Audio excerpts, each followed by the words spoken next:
Hey, this is Blue State Rob, and you're listening to the Eric Zane Show podcast, a show hosted by a liberal Republican whose ancestry dates back to the small country of Armenia and fueled by bouts of anxiety and adult attention hyperactivity disorder, also known as ADHD. It's not the best, but still better than radio. Anyway, here's your host, Eric Zane. Same clothes.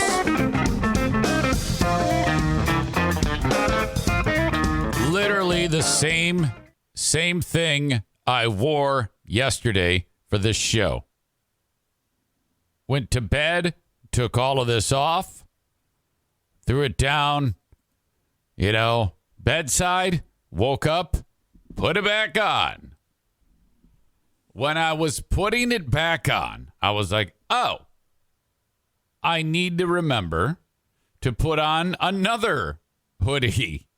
And, I don't know, maybe a different hat. All right, so the hat is gone. It's opening day, so we'll go with the Tigers. Not that I'll even watch one of these baseball games. I think the world was more exciting when baseball was still in that labor disagreement.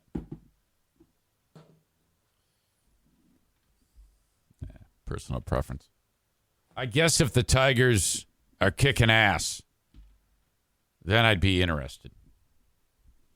And I don't even know. They might be kicking ass. They haven't even started playing yet. I hear everybody every year it's the same thing. Oh, my God, Cabrera. It's going to be a big year for him. He's in the best shape of his life. And then 3 games in, he's hurt. They don't really count on him that much as far as I understand. I mean, he's still a formidable bat. But the Tigers actually, from what I see huge post all the time, have got a pretty decent lineup this year. But that is the extent of what I know about this year's baseball team. I know that the leadoff hitter is Akil Baddoo, and he was the guy who last year, he steps up to the plate. He's never been in the big leagues. His first pitch or something like that. It might have been his first at bat. I don't remember, but he hit the shit out of the ball and hit it a mile, and his mom and dad were going, yeah, woo, fuck yes, home run. It was awesome. But welcome in. Today's kind of a funky day because it's got snow in the forecast. It's April 8th. That does happen. You pretty much have October to April. Chance for snow. October to April. That's a lot. We're going to get some snow today. Just flurries, no big deal. And then I think that's it. Because Sunday, warm up. Monday, 70 degrees, and but like rainy, so still like shitty. So I don't know, man. You really gotta take advantage of the nice weather here. When it hits, then you gotta just lose your mind and do fun shit. You can't be stuck podcasting or painting the inside of houses or the outside of houses. Serves me right. The weather's gonna get warm. I'm gonna want to be out doing things, and I'm gonna be stuck painting and doing shit that I should have done 2 years ago. What a dick! God, holy shit! Thank you for being here. This is a daily show where I discuss news, nonsense, and my personal adventures. In the Baldwin Ace Hardware Fear Bunker Studio, Monday through Friday. As always, you can reach out to me anytime via email. I love the feedback. Eric@ericzaneshow.com, the Shoreliners Striping inbox. Just about everything in the show is sponsored. I got a lot of shit about that yesterday when I was hanging with Carl from Who Are These Podcasts. We recorded an episode that will be released on Sunday. Had a great time. Carl, myself, and producer Chris. It was actually made available to watch. So on his Patreon, he's finally figured that out. That's nice. 6 hours yesterday. 6 hours of talking into a microphone. I've never done that in podcasting since we started this. Not that much time. I've had and I'm not complaining. I'm just saying by the end of the day yesterday, I was like, fuck this shit. I am done. I am just pooped mentally. I am just fried. 6 hours of talking into a microphone and then all the arts and crafts that goes along with it. I got into an argument yesterday with a county commissioner because he's a dipshit. And I'm actually going to, I have to dig that story up again because there is a new development in that thing. But first off, everybody is talking about Tiger Woods, as well as they should. The guy badly injured over a year ago, when he crashed his car. Wasn't it he wasn't paying attention to the road and he was driving too fast? Did we ever determine that? They kind of glossed over that. I think he was a shitty driver. Badly hurt. The leg was so badly damaged that there was a threat of his leg like having to be amputated. So that's just unbelievable. And now back at it, made a return to the Masters, and he had a solid first round.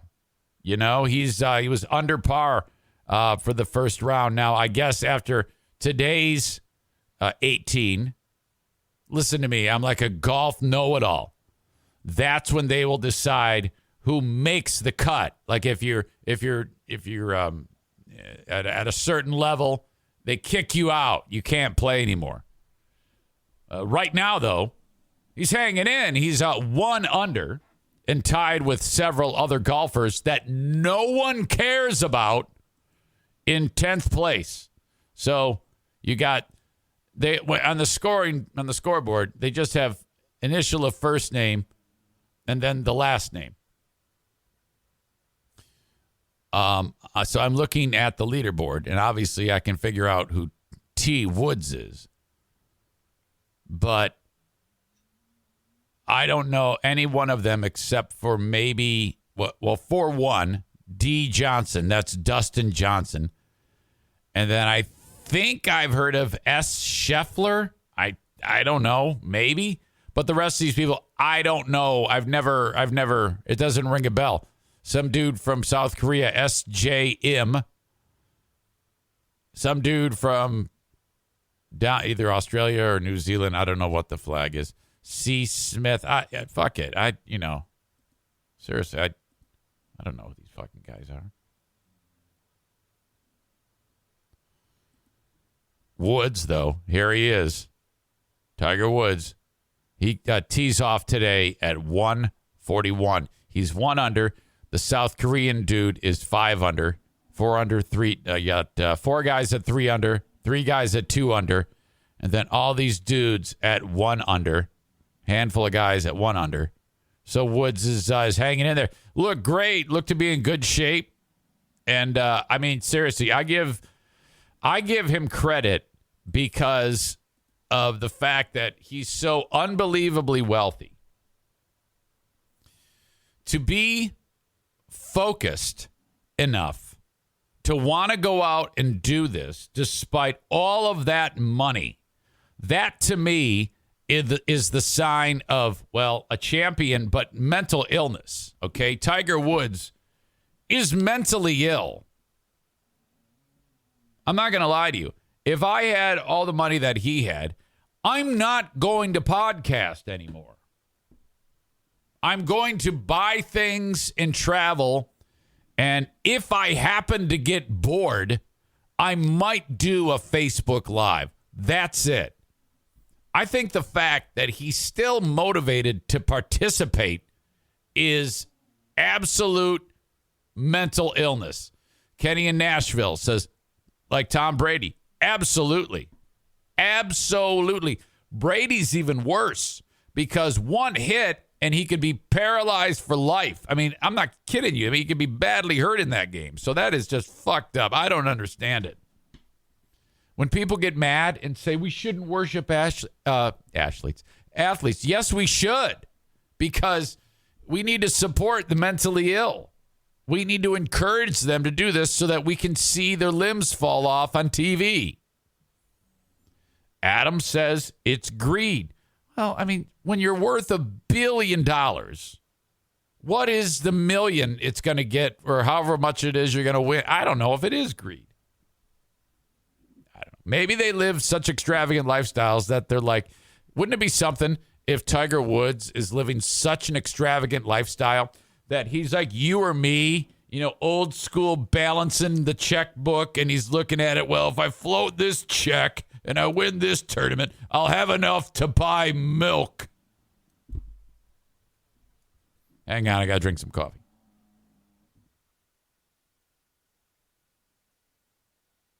I let this coffee sit for way too long, and it's cooling down.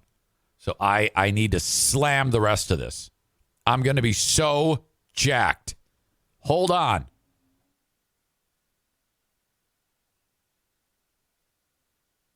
Almost done.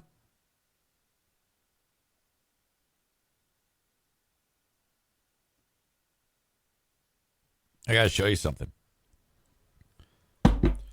You know that you are drinking really, really strong coffee when the bottom of the mug, let's see if you can see this, looks like that. Can you see that? That's like mud in the bottom there. Look at that. That is intense. No one can drink my coffee. It's so strong. My God. So that's what's up. Woods is the only one anyone cares about. And I've often wondered about if you are one of the other golfers. You are at the tip top of your game. You're some of the best in the world. You must get sick of everyone following Woods, and that he is the only thing anyone cares about. All of these guys could have incredible stories. They could have their own comeback stories. You could, and it doesn't matter what it is. Woods has enough star power that all of the other people in front of him could have an incredible story. Like whoever C. Smith is, his baby could have died 1 minute before tee off. And he's trying to win it for his baby. And people were like, yeah, fuck you. Fuck your baby. We don't care about that. Get the fuck out of here. We want Tiger Woods to win. So you and your 4 under and your dead baby can fuck right off. Because Tiger Woods is in this game. And though... he treated his wife like shit and cheated on her with every American porn star and Perkins waitress. We still love him. We love Tiger Woods. Okay? If you are young enough and good enough at a sport, you too can do whatever you want to do. Okay, Woods, all of that shit, no one cares about it anymore. It's so forgivable with Woods because of his unbelievable ability at golf. Now, if I remember correctly, before his leg almost fell off, I mean, it's not like this guy was lighting the world on fire, right? I mean, he's won, but he's been constantly recovering from various injuries. So I don't know. For me, I hope like hell that he wins. I want him to win. Okay. All these other guys can go right to hell. Okay. If Tiger Woods performs poorly and misses the cut, I will not be talking about the Masters on Monday. If Tiger Woods wins or does very well or is contention late, then yes, I'll talk about it. The world revolves around Tiger Woods, frankly. It's Tiger Woods, the biggest story in the world, and then dead people in Ukraine. That's it. That's the news cycle right now. Kenny says, LOL, these comments. Tiger Woods is ugly. Tiger is a jerk. Tiger is a jerk. Tiger is ugly. That's weird. How about this one? Tiger is a white guy. Shelly says, we saw him in an event and told his caddy to take someone's camera and dump it in the water because of the click it made. Ass hat. Well, that's only one side of the story. I can't qualify that. I would need to talk with Tiger Woods about that. So duly noted, but I think that may be a lie. You can't say that about Tiger Woods. You lost your mind.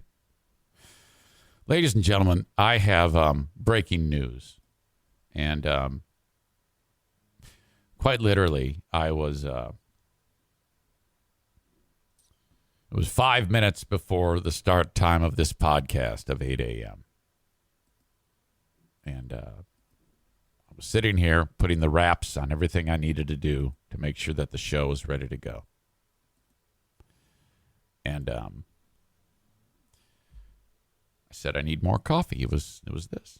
And I went downstairs and I made it. And it's the Keurig deal. And did what I normally do. And I hit start. And then I wandered to the boys' room. Now, this is the toilet that 99% of the time now, the Hamsbeer shit cannon fires. And if there's ever a mess from the Hamsbeer shit cannon, it's when the explosive projectiles leave the anus, hit the water becomes brown, splashes up. The concussive blast hits the underside of the seat and then drips down. These poop stalactites, freckles, if you will, streaming hot, wet shit. I have convinced him that when he's done, he needs to lift the seat to see the damage and then clean up Mariupol. For some reason, we haven't had a problem in some time. But when I was standing there going tinkle over that toilet, I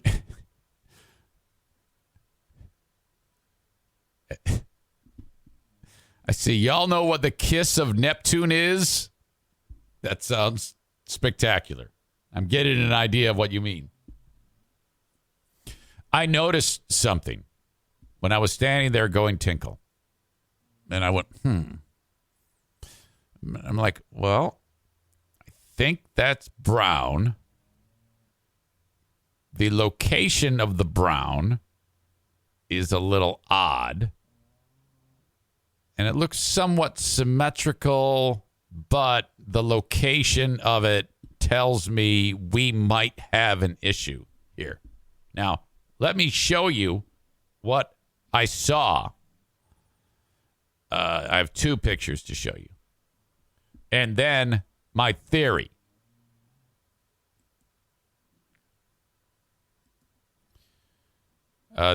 This is the view from the toilet. Diana put this sign there for him. It says, wash your hands, you filthy animal. Now, I think there's a zoom. Isn't there a zoom in feature on this? Oh, yes, there is. Okay. Now, if you look over here, all right, this is the cabinet next to the toilet. And if you are listening to the audio podcast, I'll link these up for you to see this. You must see this. So he's seated here, and if the right hand goes back to wipe his asshole, a lot of the times we'll get some shit right on the edge here, okay, after he does it. And I think is just always something. I don't know if he pulls the toilet paper back out, looks at it, and then puts it back in. That would be the reason why it's hitting here occasionally. Not the case this time. But I'm seeing this swipe, this smudge, and you can't see it here. But I'm like, is that, from my view, I'm like, is that brown? And did he go a little wide with the hand and have something on the hand and hit this? So I'm doing the old True Detective Dexter smear analysis. So I got closer. Okay. Here you go. This is what I'm talking about. Now these here, I think this is like chip paint. I don't think this is shit here, here, and here. But I'm pretty sure this brown smear here was on his finger, and it started to collect here, and then a large chunk broke free, and then the smear kind of trails off. That's what we have here, in my opinion. My forensic analysis is we had shit on the hand or the paper hit this cabinet, resulting in this diarrheal burst on furniture. So now the reason why I'm showing you this, A, it's hilarious. B, it's historic. We have not had shit on cabinetry yet. It's been on the toilet seat, on the toilet, and so I'm blown away that we are now starting to expand the shit empire here. What do you think? Show of hands. Is this feces? I don't know what else it could be. I mean, we're in an area and it's brown. We're in an area where brown things are going into the toilet. And this toilet has a history of being destroyed. So I am pretty kind. This just happened. I walked out into this show. In fact, I went ahead and I immediately took 2 pictures and sent it to myself. And I said, we need to talk about this on the show. Kenny says, is it still there though? Ha ha. Kent with a great joke. Sniff test it. Jason Schaefer says, do you want another Outbreak movie? Because this is how you get another Outbreak movie.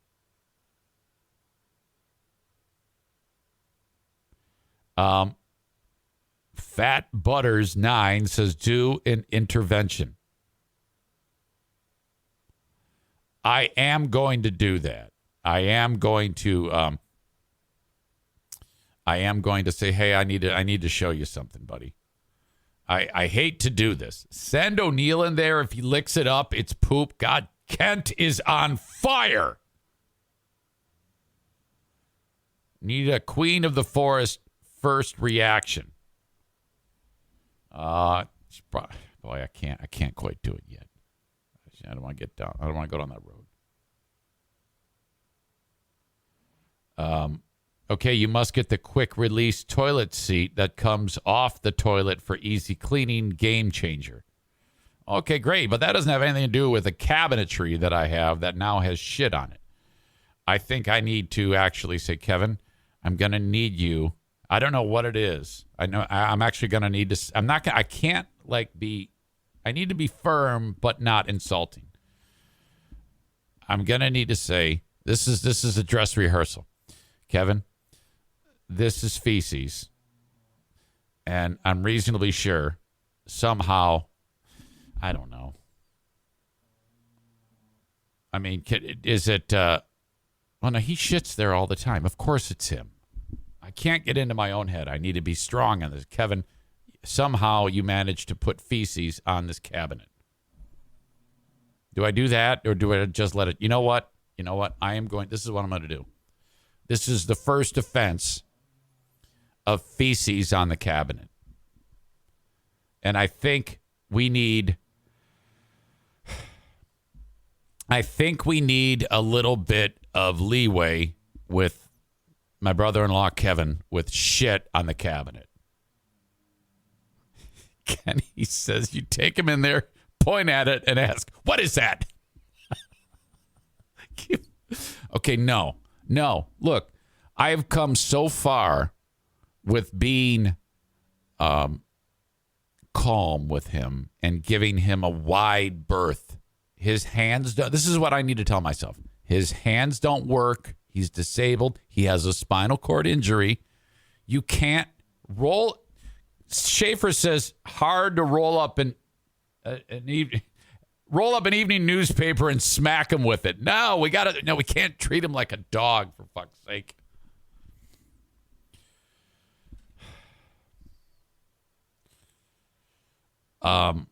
Kenny says, I want to know if he's going to play dumb or not. Well, of course he's going to play dumb. He probably doesn't know he did it. He probably doesn't know that he did that. So I need to be patient with him. In all seriousness, he is disabled. He doesn't have feeling in his hands or his arms. He probably doesn't know when that happens. And just thank you. Malicious 1313. I love getting it out with you guys. It's fun, you know. I mean, I would love to just lash out, but this is my brother-in-law, and it's Diana's last living immediate family member, and we've come so far in being cognizant of his needs and the hurdles that he has to deal with. Okay. Oh, come on, hit him with a newspaper. No, devil. I don't want to do that. Yeah, fuck that guy. You drag him in there, and you tell him he's a filthy slob. And then you punch him in the stomach, and use his tongue to clean that thing. Devil, I know you think you've got the upper hand on this, and you think that you can sway me into doing your work. But you realize we're approaching Holy Week, and there's no way that I'm going to do that. Well, then you're a pussy. You cannot join my army until you make him lick up his feces. If you want to join the crew of power, you must make him lick his feces. I won't do it. I know you won't. It's because you're a pussy. Not a pussy. Fuck, you're not. This guy doesn't care about you. He did it on purpose. He actually shit in his hand and wiped it on there because he knew it would drive you crazy. Now you need to go down there right now and kick him in the face and drag him into the bathroom. Go do it. I won't. You can try to convince me of anything you want, but I have made my decision. I love my brother-in-law. We have bonded. And there will be none of that. So I was at the start of this conversation considering doing that. Of saying something. And all kidding aside, I wouldn't be mean about saying, hey, buddy, you kind of left a mess here. Fuck it. That would be so humiliating. Just give them a break. Now, if it's a repeated thing, maybe just gently be nice and say, hey, this is what we got going on. But just take it easy. It'll be fine. That's what I thought you'd say. Weak as fuck.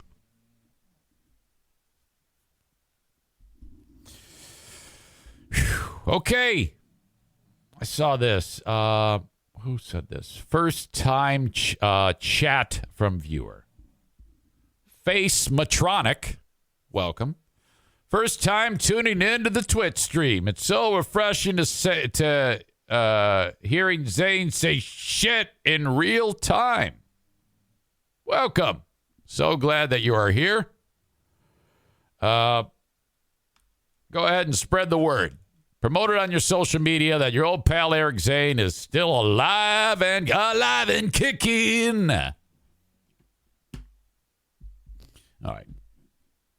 So this show, as you know, just like we heard right there, is on Twitch for you to see, hear live, 8 a.m. Eastern Daylight Time, Monday through Friday.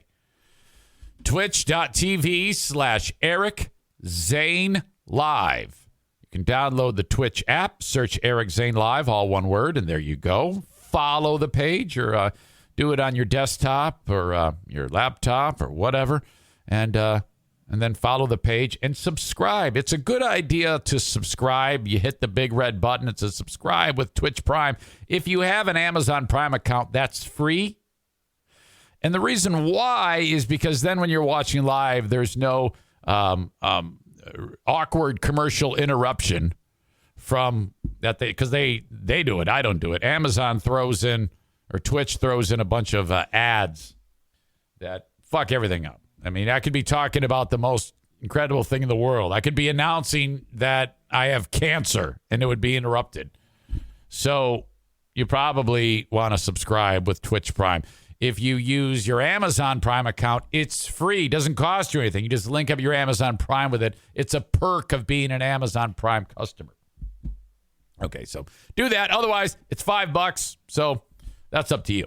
Or you can just watch it free if you're okay with the ads. I don't give a shit. That's fine.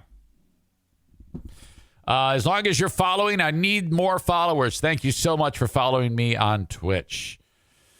Twitch and Facebook, which is facebook.com/Eric Zane fan page, brought to you by, you see them right there, Irvine's Auto Repair, Grand Rapids Hybrid and EV. I kind of covered up their logo there, and we can't have that. Hold on a second. They pay for top placement, you know.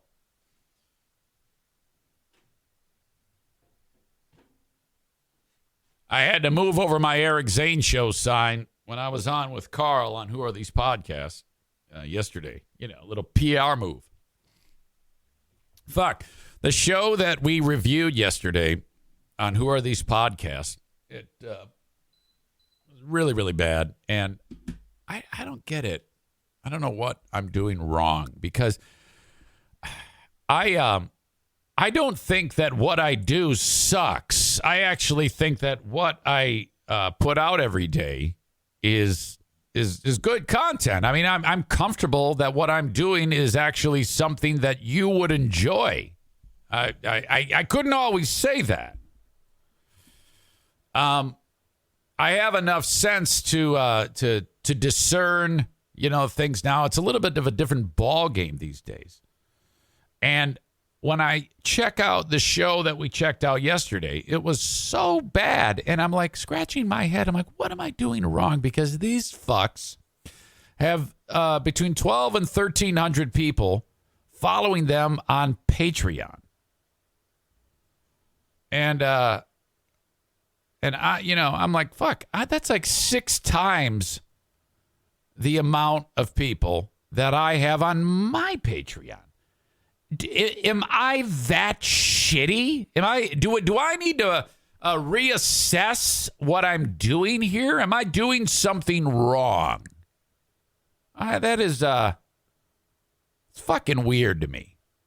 Maybe I need to just quit.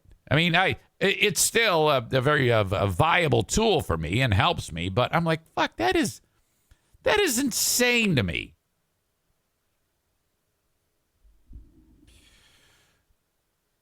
Kenny says 6 years ago yesterday was my first show on WBBL.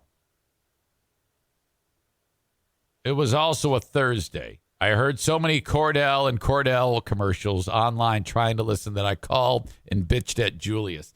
Yeah, that was my fault. I had so many things going on that day, my first day on WBBL, that if I I was only concerned about talking into the microphone. And they had me doing, of course, all sorts of fucking buttons you had to push. And I forgot every one of them. And one of them was, when you're about to talk, you got to push this so that the online feed can hear you.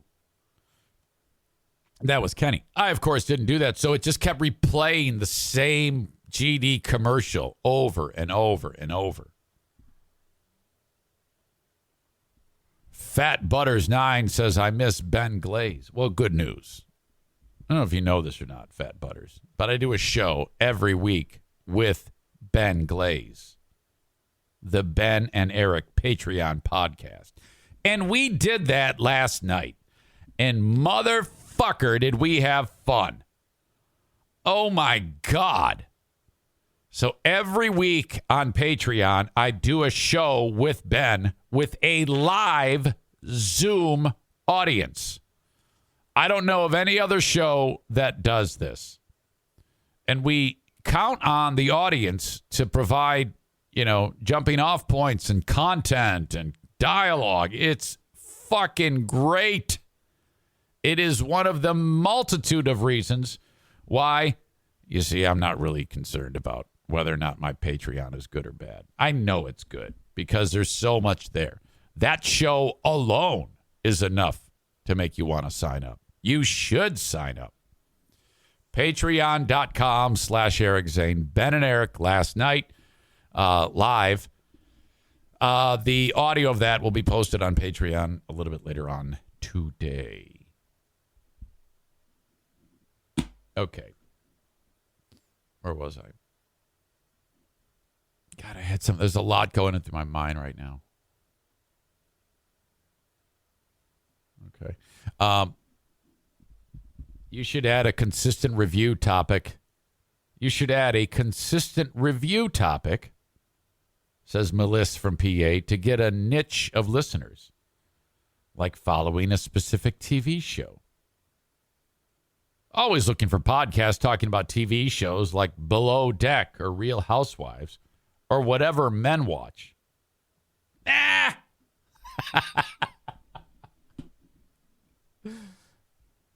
I'll just talk about the NFK wiping shit on my cabinetry.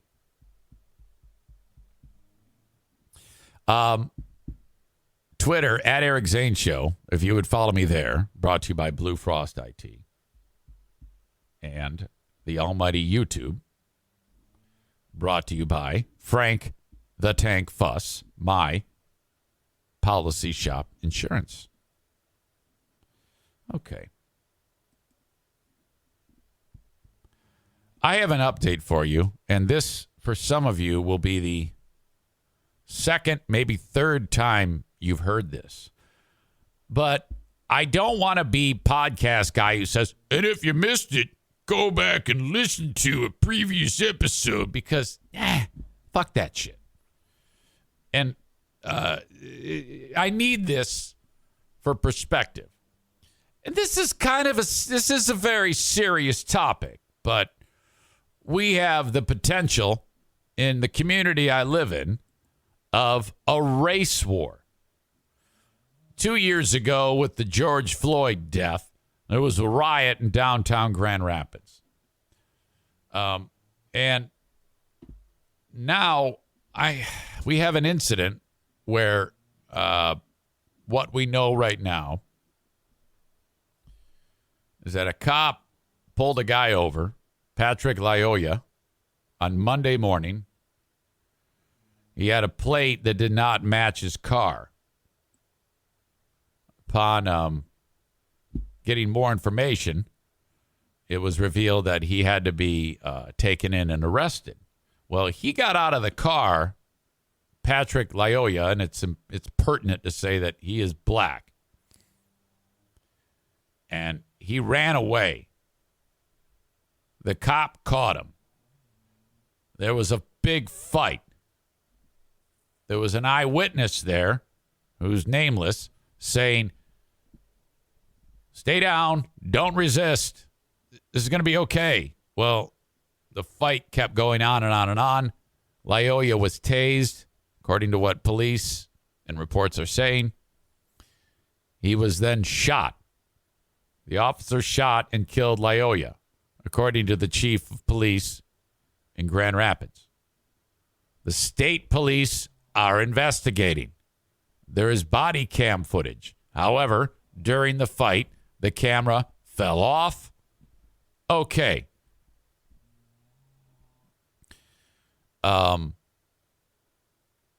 As this unfolded from Monday, midweek, the chief of police had been addressing the public. And right away, everybody's saying, release the body, release all this footage. And they're like, well, the investigation is going on. We have to follow the protocol. The video has to be shown to the family, which, as of right this minute, has been seen by the family. And I don't know what was on that footage, and very few people know what was on that footage. Okay, so that's what we know. While that is still unfolding, one of the county commissioners, his name is Robert S. Womack, who has been an activist in the black community for quite some time, and he joined the political world by becoming an elected official. Of the county commissioners, he's in the 17th district of the county. Okay? And he's constantly... I don't want to give any more background on the guy. I'll just say that it seems to me like when he goes on Facebook and says that this man was murdered and executed, which is what he said. He goes, this man, Patrick Lyoya, was executed. And so I was like, well, that's fucking weird. And then the county prosecutor for Kent County is urging the police, don't release this video until everything is done. Don't bend to the pressure, because while you're trying to conduct an investigation and there's a fucking riot breaking out, that might be a little weird. It will be released, just not right this second, okay? Family still has to see it, all this shit. Well, that didn't stop the county commissioner, this Robert S. asshole, to publicly say, oh, yeah, he was executed. Now, he doesn't know shit at this point. On the Patreon yesterday, which Terry just said, it was awesome when we did this. This is another reason why you need to be on Patreon. You never know when things like this are going to happen. On the Patreon yesterday, I stumbled upon this dumbass's number because, believe it or not, he's the general manager of a local radio station, a very low-powered, ham and egger, local yokel shit show radio station, okay? And he is on the air at 2 p.m. every day spewing his madness. Well, the fucking idiot puts his cell phone number on the website. Now, I thought when I was calling it that I was going to get, hey, welcome to so-and-so radio station. Leave a message or some shit like that. But that is not what happened. This idiot picked up the phone. Now, all I know is that we've got a dead motorist. We have the police investigating, officer on leave, and Robert S. Womack saying that this man was executed. And all of his constituents reading it, pissed off. And my point was, this is how race wars begin. So I called this shithead, and this is what happened.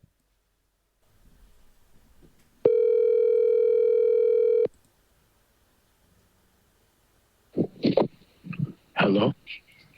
Hi, is Robert in? Yes, this is Robert. Wow.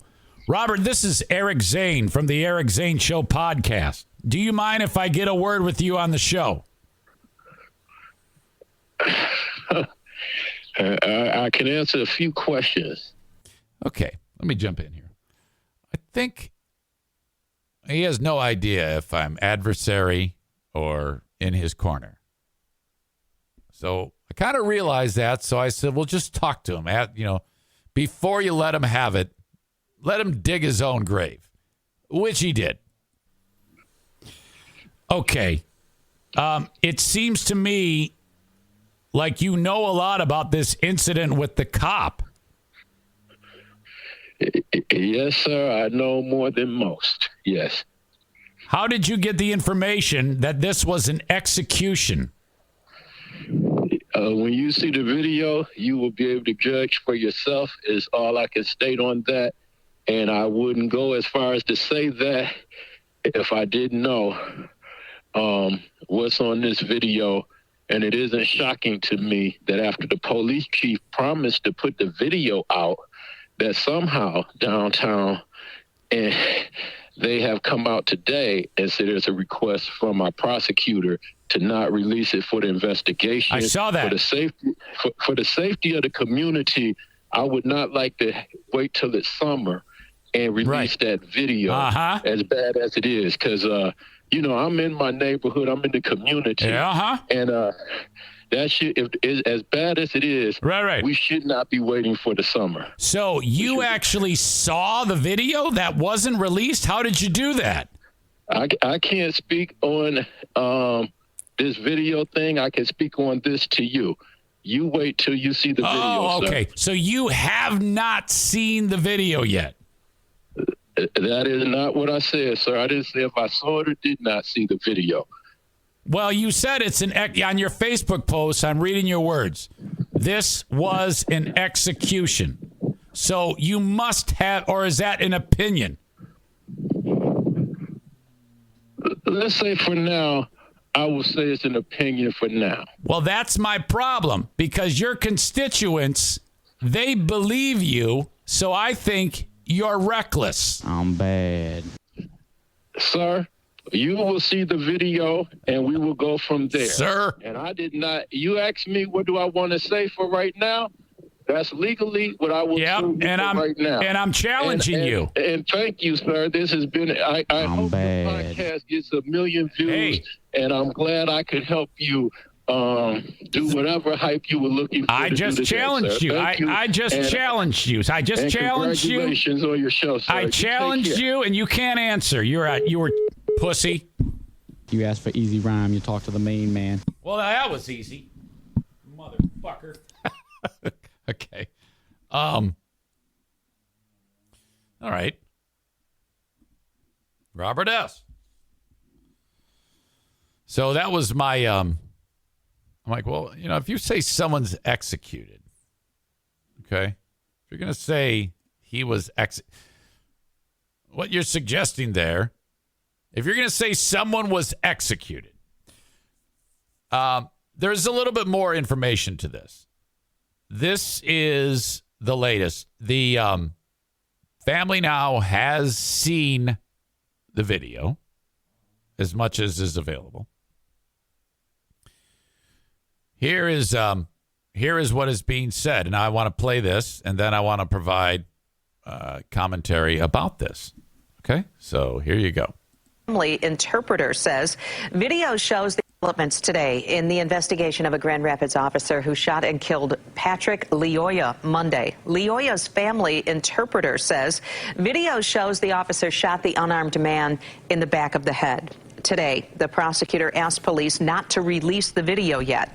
Now the police chief and prosecutor are set to meet to discuss what to do. Byron Tollefson is here with reaction tonight. Byron. Today, we heard from the family's interpreter who was in the room yesterday when state police showed video of the deadly shooting to family. I asked a question. I say, how was he killed? And she say, he was shot in the head. He killed the boy, and it was an execution style. Okay. So what he's suggesting there is that the cop said, get on your knees, look the other way. I'm going to shoot you in the head. That's what he's saying. Now, I don't believe that.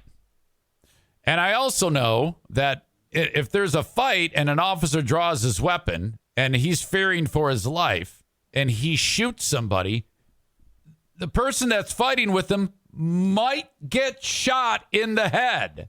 That does happen sometimes, right? Asked Police Chief Eric Winstrom if this is an accurate description. He says he cannot comment because it is an ongoing investigation. Patrick's father, Peter, wants the video out now. He wants the people to know the truth. As a father, Peter don't want to see this happen to another parent to go through. Chief Winstrom told us earlier this week he would release the video next week. But this morning, Kent County Prosecutor Chris Becker asked police to wait until the investigation is complete. Kent County Commissioner Robert S. Womack is not surprised. From the conversations I've heard behind the scene, I knew there would be something happening today to try to suppress that video. I'm bad. Mark Washington tells me the prosecutor and police chief will iron things out soon and decide what they can and cannot release.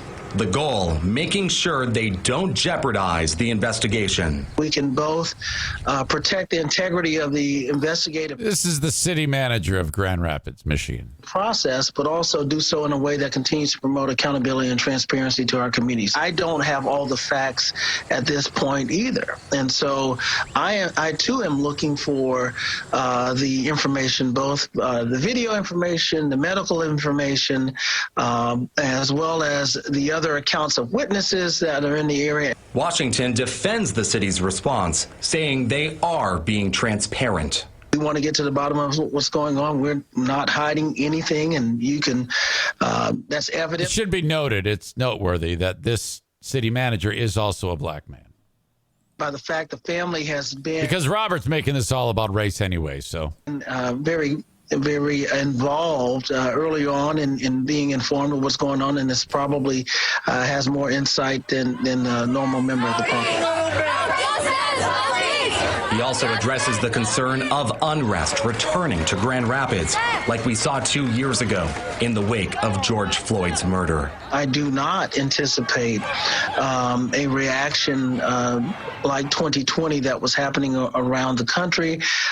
We have learned from that. We have improved in many other aspects.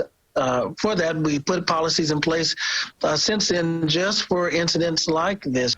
As questions remain about what happened Monday morning and we await the body camera footage, Washington asks for patience. I know that is very challenging because there's a sense of urgency and a sense of emptiness right now because people are wondering what and why it happened.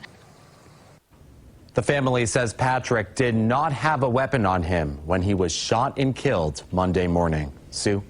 Byron, thank you. Our team will stay on this story every day. We will continue to break developments as they come. Okay, so if this guy runs away and attacks a cop, and after he is brought down, and they're trying to bring him in, On air and on YouTube.com. you know, hang on a second. At LG Energy Solution Michigan, the work we do. You can still try to kill somebody with your hands. And if that was the case, and I don't know, but if that was the case, that could have been why the officer fired, and he may have been hit in the head. We don't know. He might have also executed him. He could have. That may have happened. I have no fucking idea. So all of this, in my opinion, it needs to be looked at calmly, and you need to take care that all these T's are crossed and I's are dotted. You can't just say, all right, let's the first step is, I'll reach out to you, Jason. The first step is release it to the public. I think that is foolish. My personal opinion. And I think that Robert S. has been notorious for this type of behavior. And will make this about race. And that's why I called him a race-baiting asshole. As I bring in Jason Schaefer, our resident law enforcement expert.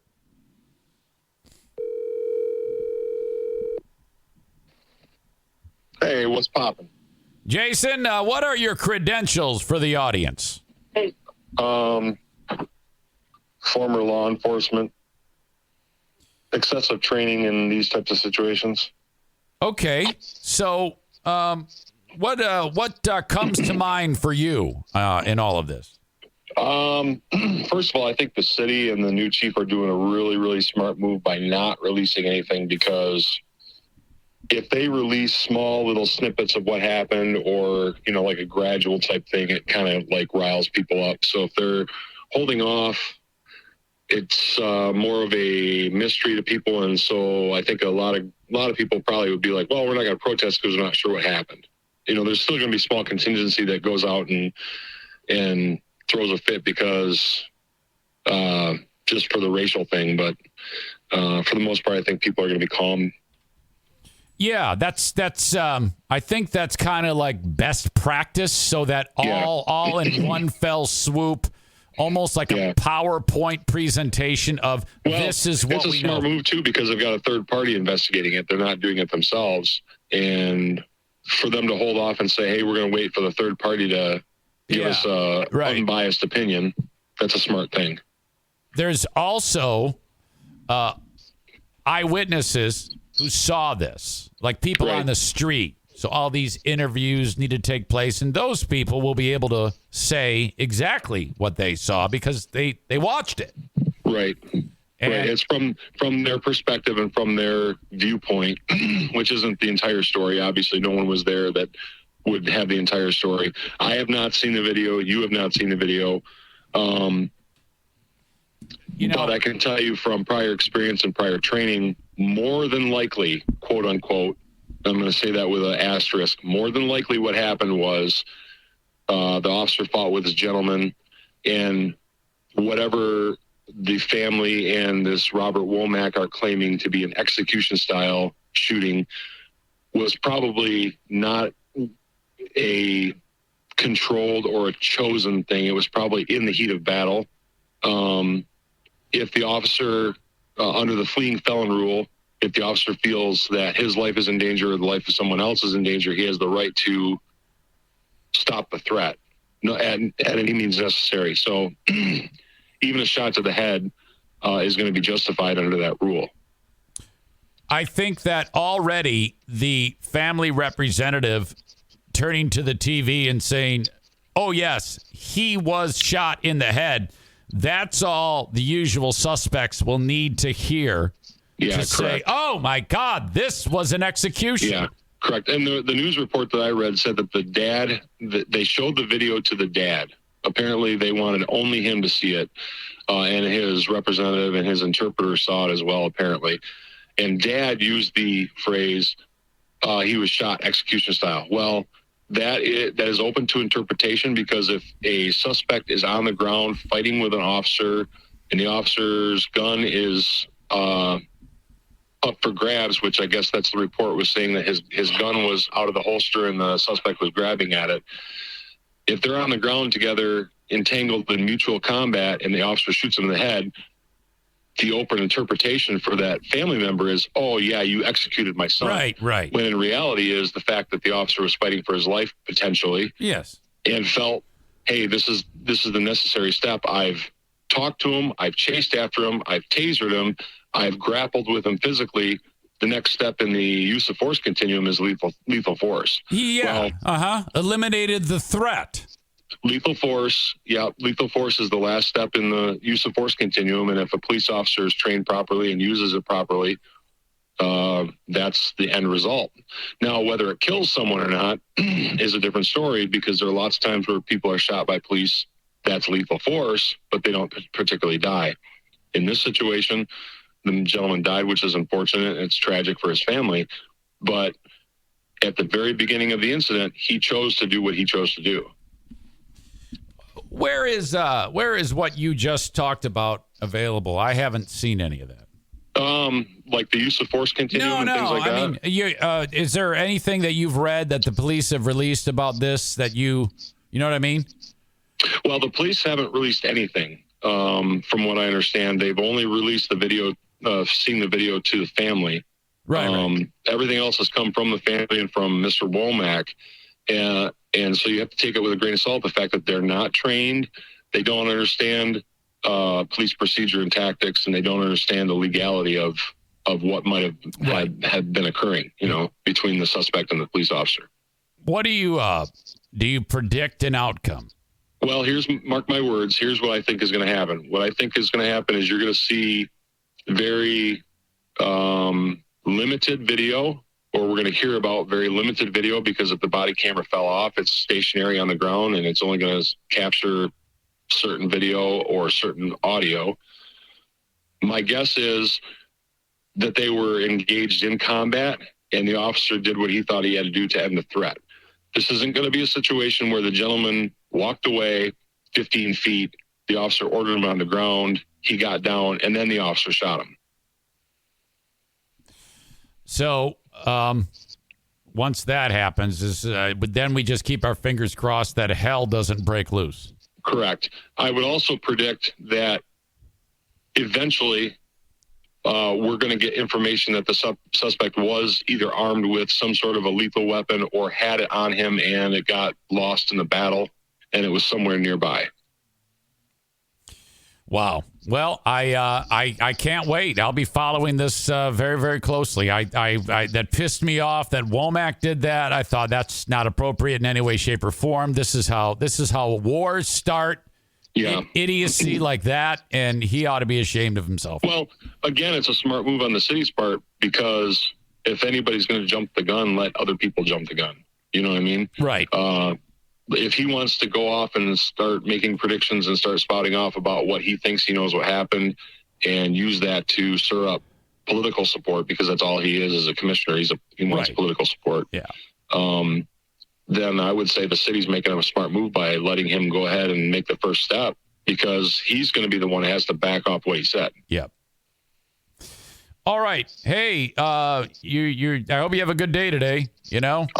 I will. I hope you have a good weekend, and I'll be out driving limo on Saturday night to Chicago and back. Oh, okay. That's a good trip. Yeah, it'll be fun. I've got, what do you call it?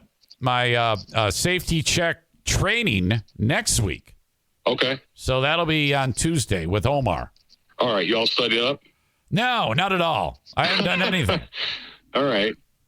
I'm doing motor coach training. I don't really want to drive them, but it's free training. Okay. Yeah. Excellent. Okay. Well, I'm happy for you, and be safe. And okay. Tear it up. All right. You too. Well, don't tear it up. All right, buddy. Thank you. Yep. Bye. I guess I couldn't. I lost my talent on how to wrap up an interview there. Idiot. Melissa says, I always love hearing Jason's take on things. He's a very calming voice, isn't he? All right, it's no secret on this show that I am very finicky about the podcast that I listen to. I can count on one hand how many times I've listened to an entire episode of a podcast. Enter the Jordan Harbinger Show. You will binge Jordan Harbinger. See what I did there? Jordan Harbinger. JordanHarbinger show. You can also get more information at jordanharbinger.com.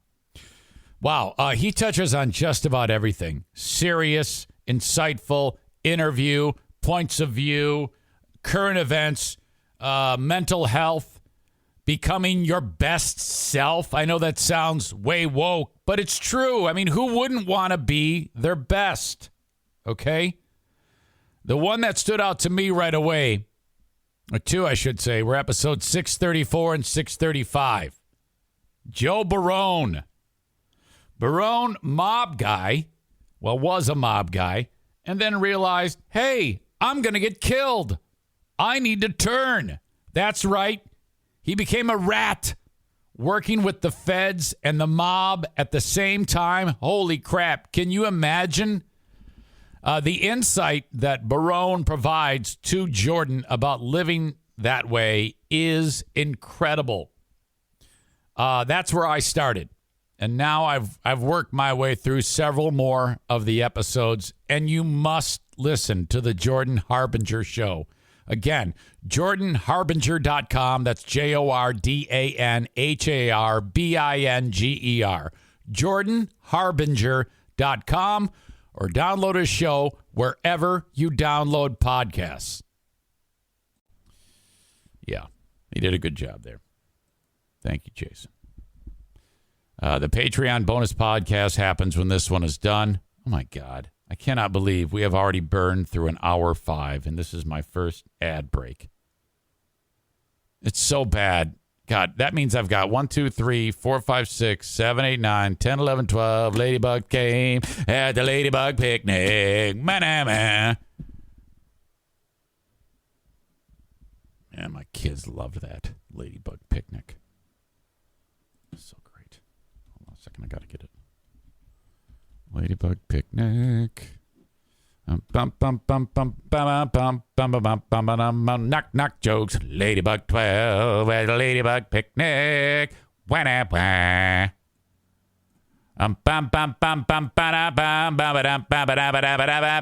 Ladybug 12 at Ladybug. Oh fuck, we got an ad. Ladybug picnic. Okay, hang on. 1, 2, 3, 4, 5, 6, 7, 8, 9, 10, 11, 12. Ladybugs came. 1, 2, 3, 4, 5, 6, 7, 8, 9, 10, 11, 12. Ladybugs came to the Ladybugs picnic. 1, 2, 3, 4, 5, 6, 7, 8, 9, 10, 11, 12. And they all played games at the Ladybugs picnic. They had 12 sacks, so they ransacked races, and they fell on the backs, and they fell on the faces. The Ladybugs 12 at the Ladybugs picnic. They played jump rope, but the rope it broke, so they just sat around telling knock-knock jokes. The Ladybugs 12 at the Ladybug picnic. 1, 2, 3, 4, 5, 6, 7, 8, 9, 10, 11, 12. At the Ladybug picnic. They talked about the high price of furniture and rugs and fire insurance for Ladybug. Ladybugs 12 at the Ladybugs picnic. Oh, and then the dude puts the fire out. The asshole dude puts the fire out. We don't need no water. Let that motherfucker burn. That is awesome because it has a kazoo and that boing boing thing. Boing, boing, boing, boing, boing, boing, boing. I remember Jacqueline, when she was 2, she would stand in front of the TV. And she's like 15 months and just go like this. She would just spin her. See me, I got dizzy. She would just sit there and dance to the Ladybug picnic. Oh, my God. Makes me so happy just remembering those days. And it chatted away at the Ladybug picnic. Better day. 1, 2, 3, 4, 5, 6, 7, 8, 9, 10, 11, 12. Ladybugs came at the Ladybug picnic. And talked about high-priced furniture and rugs. I can't take a call right now, but if you... Come on! I want to talk about Ladybug picnic. What the fuck are you guys doing? And it chatted away at the Ladybug picnic.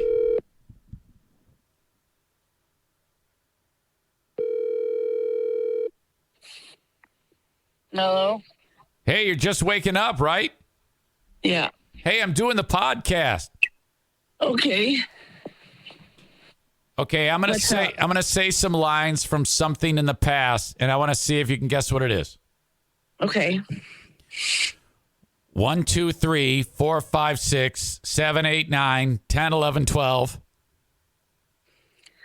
Ladybugs came to Ladybug picnic. Oh my God!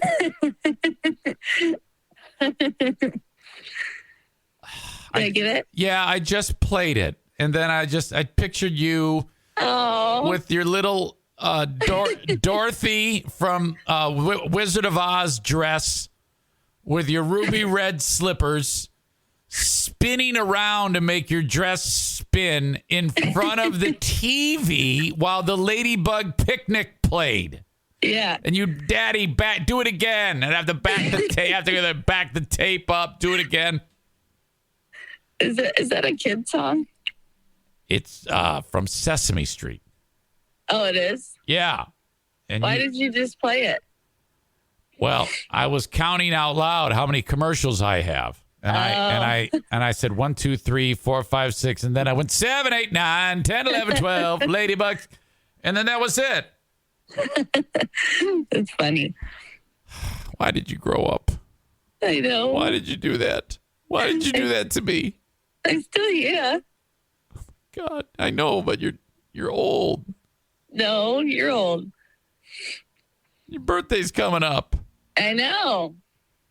You're gonna be. Hold on. Yeah, you're gonna be 24. No. 25?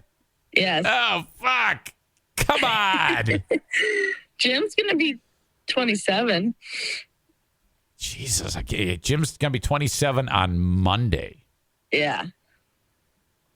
I've had 2 people in the last week say to me that the funniest thing that they've ever heard was, what do you think?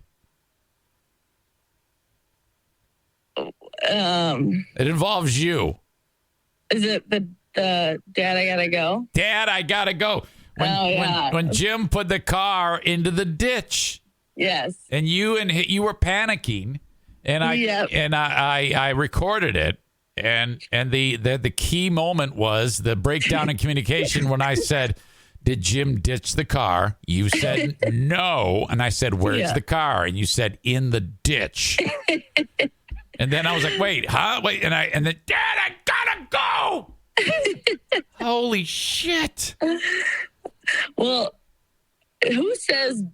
Did they ditch the car? That normally means, like, did you leave it behind? Right. But for me, that meant you put it in the ditch. Yeah.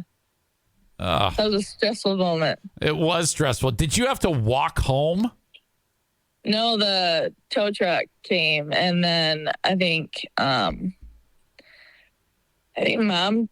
ended up coming and taking us to school. I can't, that was, if your child gets in some type of wreck, most people are greatly concerned. I was so happy when that happened. It was not bad at all. Like, it was like slow motion, just slowly went off the road because he couldn't see, and then just slid into the ditch. Yeah. I think I have that audio somewhere. I think it's going to show up again. On my Lost Zane recordings. I think Ben ripped it off before he quit across over at GRD. Oh, good. But I haven't heard it in a long time. Yeah, it's a classic. Oh, my God. Okay, so come on home. Okay. Come on home, okay? Okay, we'll be home. Mom's in the shower, and then we'll probably go get breakfast and then head out. All right. Okay. Okay, bye. Bye-bye. Bye-bye. 1, 2, 3, 4, 5, 6, 7, 8, 9, 10, 11, 12. Ladybugs came at the Ladybug picnic. Ba-da-ba. Okay, now I officially need to. I mean, before I was only considering it, but I started to do some ads there. And then I got distracted. And 10, 12, 13 minutes later, I still have done no ads. So listen to me. I am going to do an unprecedented amount of sponsorship reads here. And I want you to listen to all of them. It's very important that you do so. Because I try to make these ads to have some degree of spontaneity to them so that you never know if something really screwed up is going to happen. Like, I could very easily go off on a tangent similar to what I just did. And you won't know because if you're listening to the audio podcast later, you'll have hit fast forward. Oh, yeah, just get to the next story. No, don't do that. Don't do that. But I'm going to give you many of them right now. I'm going to give you 6 in a row. And I've never done that. But this is the type of loopy, wacky, silly, nonsensical a panorama of changes day that this is going to be. And I've got 46 minutes of time left to talk to you. So something's got to give. Okay? So for 46 minutes, I must get in 1, 2, 3, 4, 5, 6, 7, 8, 9, 10, 11, 12 sponsor reads on the Eric Zane podcast. Ba-da-ba. 1, 2, 3, 4, 5, 6, 7, 8, 9, 10, 11, 12 sponsor reads on the Eric Zane podcast. Knock jokes. Bennett Flooring Installation. We are just a handful of days away before I reveal to you the recipient of the Great Flooring Giveaway number 3. If you or someone you know or love could use a boost emotionally, mentally with new flooring, I know that sounds crazy, but that would be exceptional for someone. I want you to reach out to me and give me your story. And yes, by all means, nominate yourself. I know that must be terribly difficult for you. Having to say, yeah, life sucks right now. And if you installed, or if Ben installed new flooring for free, that'd make us feel great. And we need a break. I've got 1,000,001 things that are on my mind right now, like this, that, and the other thing. The last thing I need to be worried about is the flooring in this household. And Bennett Flooring Installation, Jacob and Jason did this all on their own. I had nothing to do with it. I'm just talking about it and encouraging you to send me an email of why this would really, really help.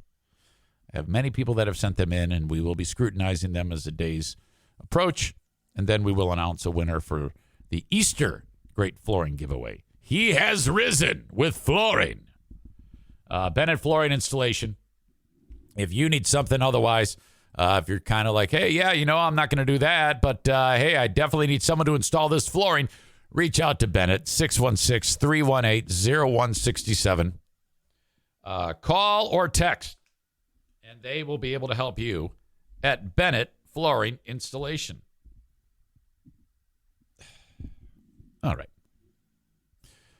The flooring that I want you to install, I need you to buy it locally at Johnson Carpet One Floor and Home Discount Outlet. The main showroom is in downtown Granville across from Strider's. And it's beautiful. It's awesome. Magnificent looking people work there. Now, if you really want to save money, though, you go down the street to where the Mongoloids work at the Discount Outlet.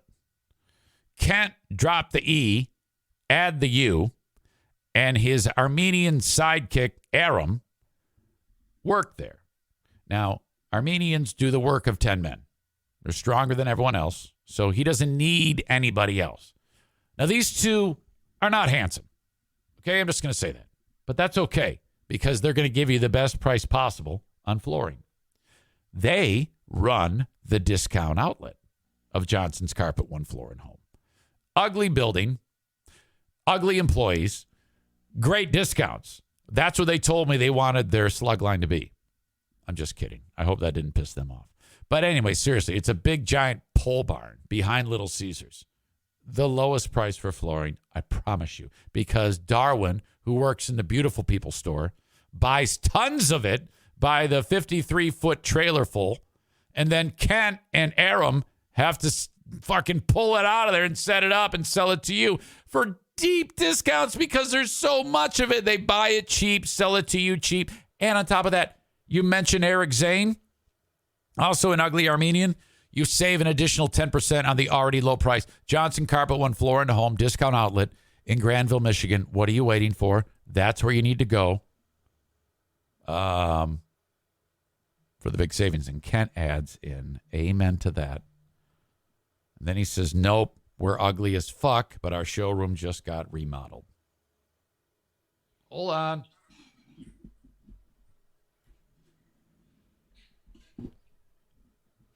Is this Pooh Bear? It is. Oh, no. Are you talking to me like in the bathroom? I am. I just got out of the shower. Oh, it's all echoey. We can't do that. Yeah, I talked to Jackie. It's all okay. No, what did you have to talk to her about? We talked about Ladybug picnic. Oh. You remember that, don't you? 1, 2, 3, 4, 5, 6. 7. Oh yeah, we tore it up. It was incredible. Okay, Oh, how fun. okay, come on home. We're getting ready. I just got out of the shower. We gotta go eat our breakfast. Okay, all right, yeah. Jackie already. Filled you in? Yeah. Okay, I have a question. Okay, Why did you do Ben last night? you mean why did I do the podcast with Ben or have sex with Ben? Yeah, that's a better way to put it. Why did you do the podcast with Ben last night, not tonight? So that I could have the rest of the day free. Oh, I see. Don't you, isn't there a West Michigan Ironman game? You know, it just dawned on me. There is, and I think it falls on the same day of when we wanted to do the hockey game. Oh, That just occurred to me. okay. For some reason, I thought the game was tonight, but it's not. And that makes me very sad because we had those tickets. Oh, so you committed to the game, to the Ironman game? Yes. Oh, yeah. Oh. Well, maybe I should bring someone else to the Red Wings game then. You could. Who's that going to be? Huh? Who could I bring? I don't know. Don't bring Dean. That breaks my heart. I feel bad about that. Maybe I'll bring Sherry. There you go. Wow. Okay. Well, I don't know. yeah, there you go. Why not? I would. Or Mimi. Yes. Yes. Mimi. Yes, do it. Do it. You should do it. I think that would be a great idea. Off you go. Yeah, I'll think about it. I was looking forward to going with you. I know it, but it didn't even somehow, that happens sometimes when you've got so many things going on. Yeah, it does happen quite a bit when you're a cockhead. You don't, we were doing so great. You don't need to refer to me as a cockhead. You know that is at least 1,500 Pooh Bear points? That's ridiculous. I think your willingness to shed Pooh Bear points is much strong. Hey, I have not shed Pooh Bear points in a long time, so don't give me that. All right. Okay. Very good. All right, I'm going to get dressed now. Yes, ma'am. We'll see you early this afternoon. Okay. Bye-bye. Okay. I love you. Oops. Oh, shit. Oh, boy. That's no good. Oh, fuck. Oh, Jesus. Hello? Yeah, I forgot to say I love you. Yeah, I was just trying to call you back about that. That's another 1,500 Pooh Bear points. Yeah, I cut you off there. It was terrible. Yeah, I felt that was bad. not nice. The second I did it, I felt bad. Okay. Love you. Okay, I love you too. Okay, bye. Okay, bye. 1, 2, 3, 4, 5, 6, 7, 8, 9, 10, 11, 12. Pooh Bear points going out the window. Ba-da-ba. Knock, knock jokes. Bosco's Pub. We're going to get together at 2 p.m. on the 30th of April, and we're going to eat like idiots, and you're going to drink like idiots, and then you're going to go and you're going to sleep it off, and then we're going to go to the races at Berlin Raceway.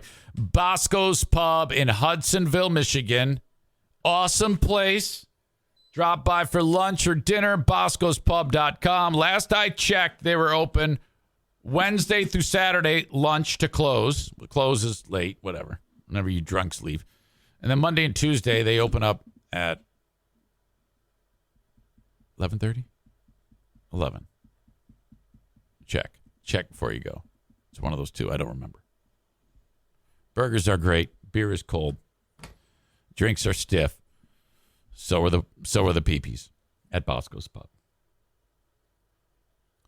Berlin Raceway, the season kicks off in a week. April 16th. at Berlin Raceway. Get your tickets, berlinraceway.com. Opening weekend, the tickets are only $5. And all season long, it's my favorite part, two favorite parts. Family members 15 and under, free. 15 and under? Oh, my God. Talk about a value. You need to go just out of to recognize them for that generous thing that you don't even have to like racing just to say, hey, that's really nice of you. I can do something for next to nothing and go out with my family. So the opening weekend on the 16th, it's $5 a ticket. 15 and under free. You can bring a 12 by 18 cooler, no bigger, with soft drinks and anything you want to eat. No alcohol, no glass. You got to buy that there. Okay? And so that's another way to save cash. This is a very economical, fun event on a completely redone track, beautiful grandstand. They can pack in so many people there. It's awesome. You're going to love it, man. BerlinRaceway.com. I will be there for the April 30th race with you all. We're going to sit as a group, okay? So get tickets for any and all the weeks. After the first week, the 16th, the ticket prices go up to $12. Whatever, you know? I mean, seriously. If you're a mom and dad with 4 kids under 15, it could feasibly just cost you the price of admission for mom and dad. That'd be $24. You know, if you're really on a budget. And imagine that. You're taking your family out. You're having a great time. You're supporting a local business. It's awesome. Thank you. Berlin Raceway.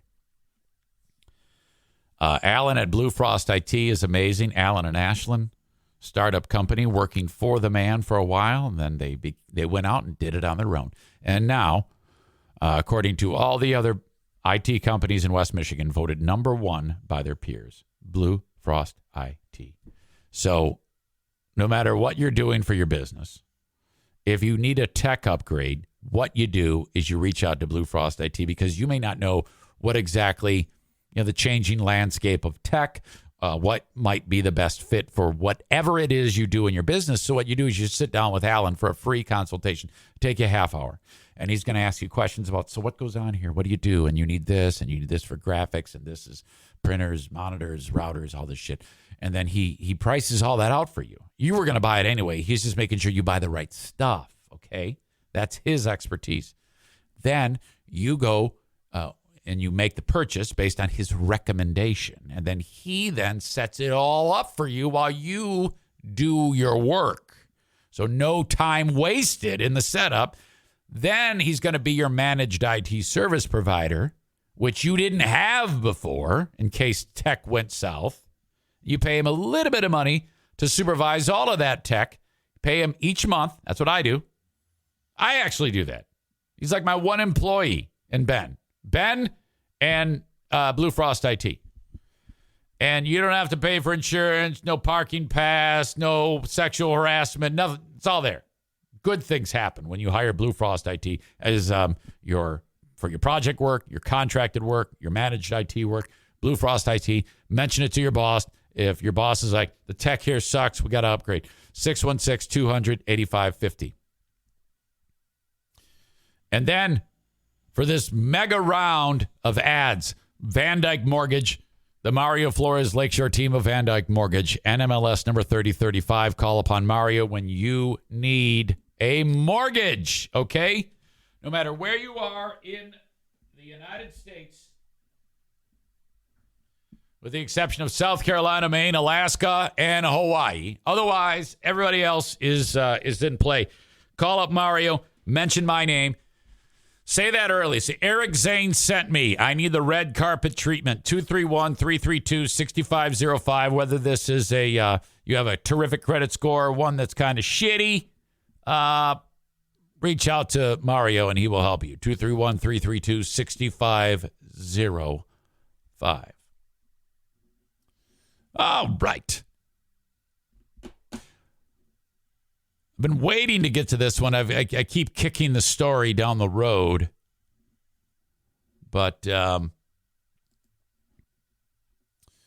what you have here, you'll see it, is the Star Line Mackinac Island Ferry. It's called the Huron. Starline is the company that has a license to print money because of stupidity. People all around this great country, for some reason, like to congregate in a small little tourist trap called Mackinac City, which is miles of mini golf, airbrush t-shirts, shit fudge, French fries, and nachos. And what you do is you go there, you play mini golf, eat the shit fudge, eat the nachos, and then you get on board this thing, this ferry. And then you travel on that ferry for like a 15-minute boat ride across the Straits of Mackinac. You see the beautiful bridge, which is more entertaining looking at the bridge than anything else that you will be doing. Looking at the bridge is the most entertaining thing there is. Then you land the boat on this hellhole island. And then what do? You walk everywhere, smell feces, eat more fudge, and wait for about 2 hours for 3 eggs and 2 pieces of toast that cost $50. Hey, Kyle, don't get ahead of me. I'll get to the bicycles in a second. Kyle says, you can rent a bike. Oh, sure you can. Great. And then ride your bike behind the horses that shit right in your face. This is so Michigan that people go out of their way to go to a destination where there's visible mountains of shit everywhere on this island because some dickhead decided it would be a good idea to bring the fucking horses there. Now, for a person like me who has ADHD, this is an absolute nightmare. I'm telling you, I would rather drown myself than go to Mackinac Island. I've touched on it before. It's ridiculous. Okay? Then they have a Fort Michilimackinac. I think that's what it's called. Is that what it is? I don't know. There's a fort up there. Okay? I guess back years ago, centuries ago, there's a fucking fort both on the mainland, and there's one, I don't know. I forget. It's all a blur to me. But not a lot of the original fort is standing. So what they've done is basically just kind of rebuilt everything. So it's not really that genuine. There's a lot of silliness to this. And then you kind of pay, of course, pay like $1,000 to walk this stupid thing. And then the people that are directing you who work there they're actually ghosts.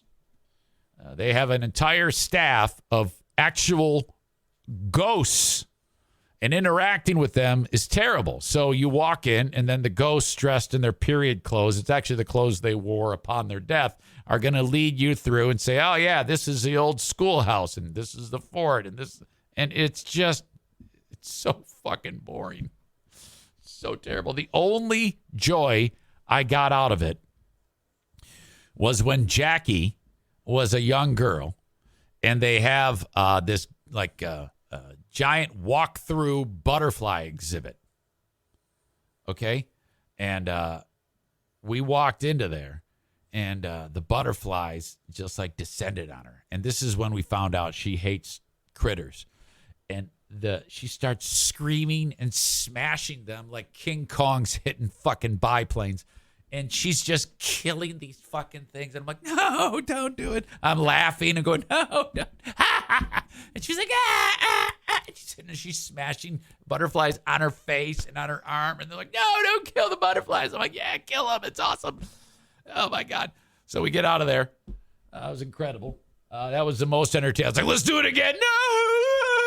No. Corey says, all right, when they start making it a cartoon, it should become, it's stupid. Talking about those tours. Don't play a GD character. Just tell me about the fort. So awkward with those ghosts. And I hate it. And why did this all come up? Because this boat got stranded. And I'm like, those 144 people on this boat are so lucky. Oh, my God. They should count their blessings. 2 vessels came to the aid of the mighty Huron. The boat is actually built with reinforced steel so that they can print money during as far into the winter as possible. And because the boat serves as a cutter, the straits freeze over up there like in June.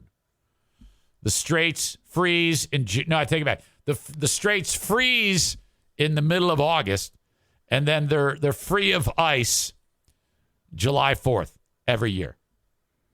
It's only a 30-day period where there's no ice up there. It's just fucking horrible.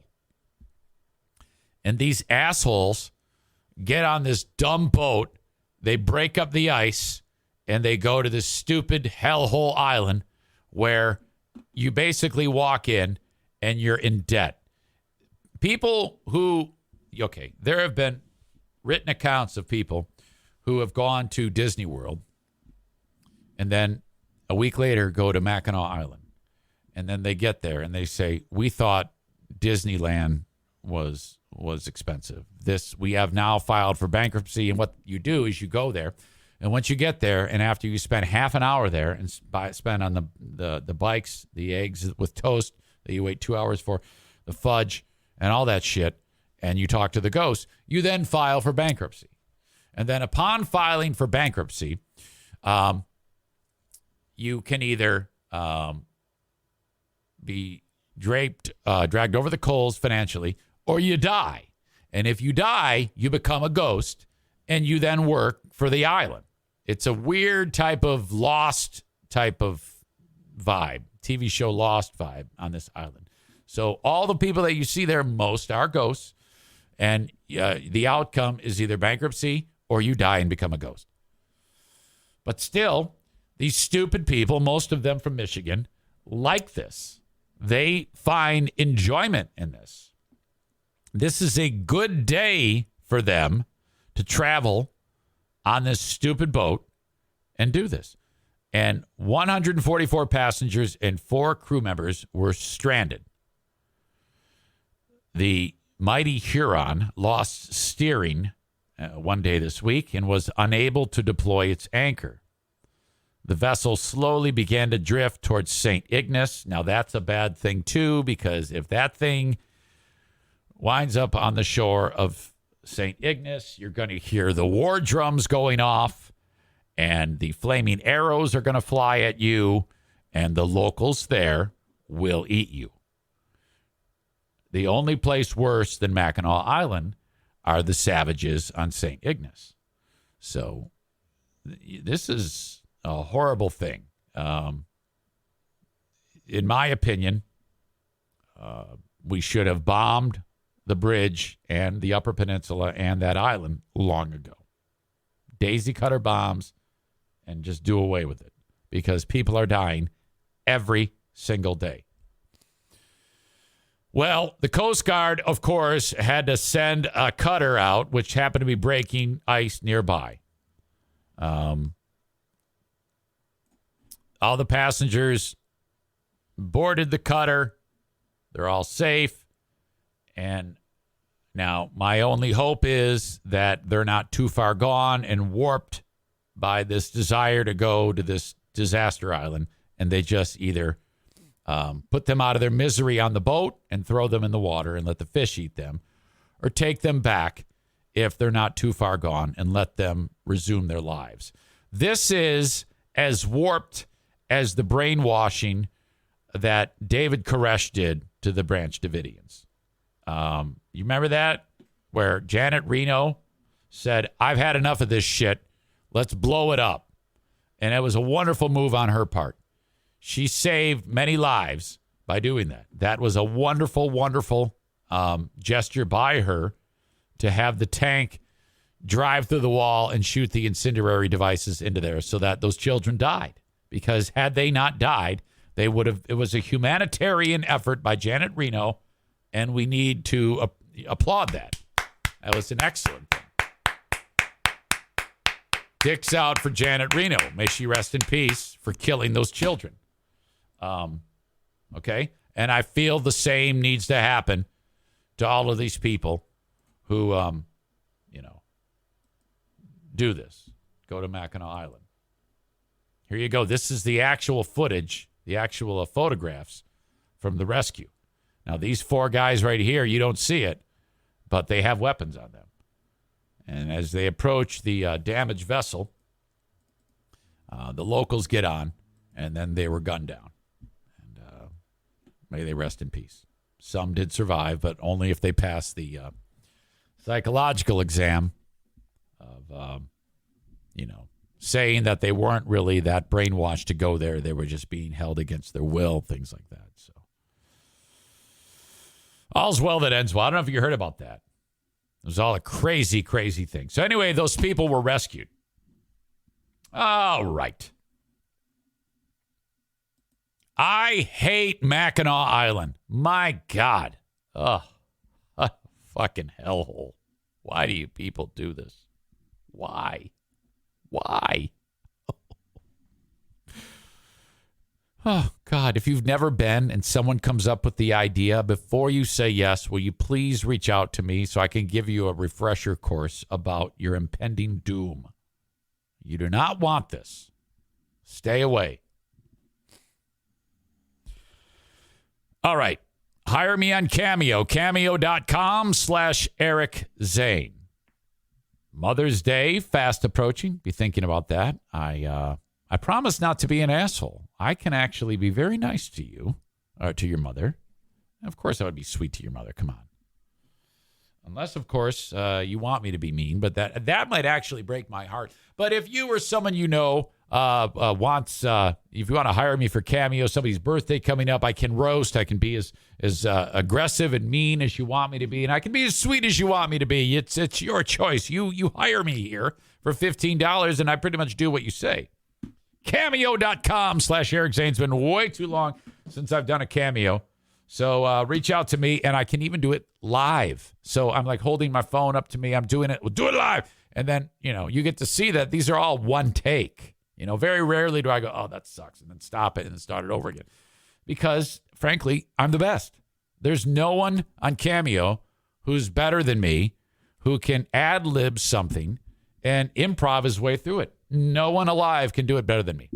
Cameo.com/Eric Zane. Very humble, too. My policy shop insurance. If someone you know or love is turning 65 or is already 65, what are you waiting for? This is 100% free, and it could very likely have them getting more health care coverage for less money. That actually happened to my beloved brother-in-law. 616-914-4070. That's 616-914-4070. What do I mean by that? Well, if you or someone you know or love already has Medicare, they might not be being offered all of the things that they are entitled to. Frank Fuss is the Medicare Advantage Plan expert. All he's going to do is ask you a few questions, or whoever you know or love who is utilizing Medicare, a few questions, and then say, yeah, you're missing out on this, this, and this. Oh, and by the way, you're paying way too much for your prescriptions or something like that. My point is, it's a 5-minute conversation. It doesn't cost anything. 616-914-4070 today. TC Paintball. Rick said, shout out to Terry and Beth, who are enjoying the live stream on Twitch, for coming out to the Little League yesterday. Boy, you guys had a busy day. You had the birth of a grandchild, and you did paintball? That's very cool of you. Coming out to the Little League yesterday, that is a 5 p.m. Wait a minute. Not yesterday. Yesterday was the birth of the grandchild. Wednesday was Little League. Ah, yes. It's all, that would be weird. Hey, what are you doing today? Well, we're going to do some paintball, and then our grandchild's going to be born. Wednesday is Little League Day at TC Paintball. If you're looking for something fun to do with the fam at any time, in addition to Little League time, you can either gather up the neighborhood kids, friends of your kids, all the dads, the moms, little sex, little maybe a few drinks beforehand. We got some food, some paintball, some sex. I don't know why the sex is working its way into this bit, but whatever. TC Paintball. Online at tcpaintballgr.com. Oh, I see. Terry says girls' night paintball last night. Beth and Sierra. That's Terry and Beth's lovely daughter, teenage daughter. Okay. So you did have grandma out doing paintball while Terry Jr. became a dad. Wow. What a day. Busy day for the Terry family. All right. TC Paintball online at tcpaintballgr.com. Full House Comedy. FullHouseComedy.com if you want to go see a show. Several venues throughout West Michigan. FullHouseComedy.com. All right. Let's get into Jimmy Kimmel and the challenge. Jimmy Kimmel in one corner and the challenger. Hold on, before I do that, Dennis is writing various things you need to see up north, the Upper Peninsula. We stay in the Sioux. We head up to Whitefish Point. We hit Brown's Fish House for lunch, and then Pickles for dinner on the way back. Love that fresh whitefish. God. Then he says, Crisp Point Light is beautiful as well. Adam throwing in Vermilion Point is awesome too, Dennis. Come on, guys. You're taking your lives in your own hands here. You could be killed by these savages. Stay down in this peninsula. Don't go up there. They hate you. They want you to die. My God. All right. Moving on. Republican Representative, the Honorable Marjorie Taylor Greene, has reported to Capitol Police a threat to her life. A very famous person has threatened her, and she has placed a call to the authorities. She wants action. Now, I know this. You cannot go making threats about anybody, frankly, let alone a public official. Even one who only has pictures that exist of her looking like she's about to say, fuck you, okay? You can't do that.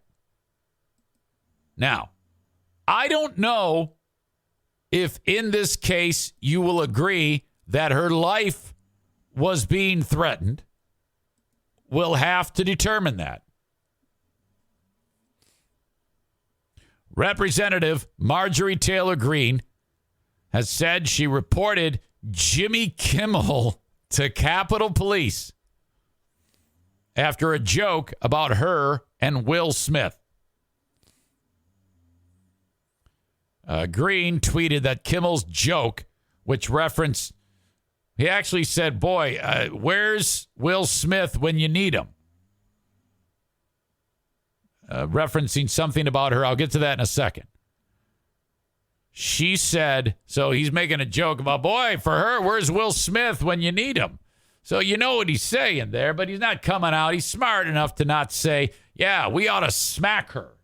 Now, that's a problem. But he didn't do that. He's not that dumb.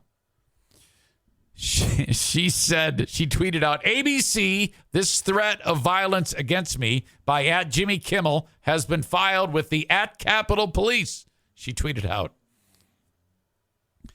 In response to Green's outrage and subsequent police report, Jimmy Kimmel fired back with a joke that said, quote, "Officer, I'd like to report a joke." Green then told Kimmel, "It's not a joke," claiming he purposely incited his audience to threaten her. "Your fans called my office today in direct response to you inciting physical violence towards me," she tweeted. "It's not a joke. You knew exactly what you were doing."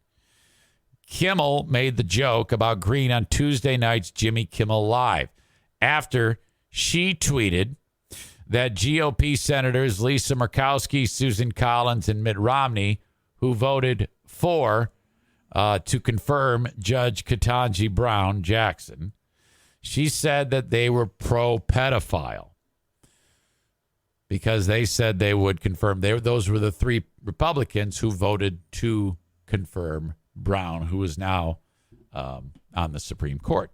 She hasn't been sworn in yet, but that'll happen soon. Green's comment referenced claims by other Republicans that Jackson had previously let sex offenders off the hook with lenient sentences. So that was the impotence.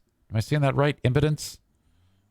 Or the motivation, I guess, because I don't know words.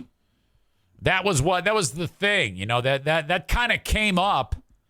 The question line started to develop to Ketanji Brown Jackson about her sentences on some of these sex offenders because they were like, it is a little lenient. And so then, since you're too lenient, you must support pedophiles. You see how that works politically?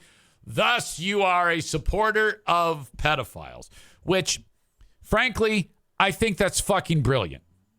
To say that a judge is pro-pedophile, that is very Eric Zane of someone. And I cannot say that is a bad thing. That is a great thing to say about someone. If you don't want them to be to be confirmed as a Supreme Court judge. I mean, think about it. If you really want to pull out, you've got proof. I think that has to be looked at. Well, I mean, there's no other way to say it, but you're pro-pedophile. So that's devastating and effective. So Green said that Murkowski, Collins, and Romney were pro-pedophile. And I have to support her on this. If you're going to indict someone and you're going to use the hilarious term, you're pro-pedophile, I think that's great. If you really want to stir the pot, call somebody pro-pedophile. Like if you said, hey, this guy I work with, Kyle, he's pro-pedophile. I mean, that's damaging as shit if you said that hypothetically. So Jimmy took that and said during his monologue, I think he's funny. I love Jimmy Kimmel. I've always loved Jimmy Kimmel. His response was to referring to Green as Klan Mom, which is also excellent. Klan Mom? Yes. If she's going to say pro-pedophile, if you're in that shit show, if you're referred to as Klan Mom, well, tough shit.